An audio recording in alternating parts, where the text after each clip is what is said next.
अस्सलामुअलैकुम अज़ीज़ तालबात। आज हम 12वीं जमात के सबक मनाक़िब उमर बिन अब्दुल अज़ीज़ की मश्क जो है उसमें से सवालात देखेंगे। मुख्तसर सवालात के जवाब जो हैं उनमें हमने करने हैं।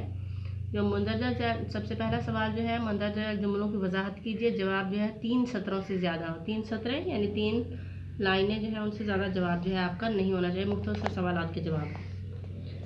सबसे पहला सवाल अलिफ जो है, मजहबी हैसियत से उनको उम्र सानी का खिताब दिया गया। जवाब जो है, उमर बिन अब्दुल अज़ीज़ मज़हब की मुजस्सम तस्वीर थे।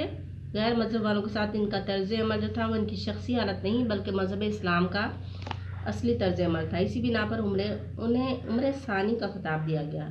बे हिस्सा जो है उसमें उसका सवाल देखें।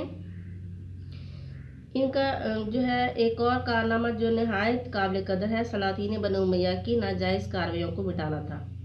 सलातीन बनु उमैया ने मुल्क का बड़ा हिस्सा जो रियायत के कब्ज़े में था वो जागीरों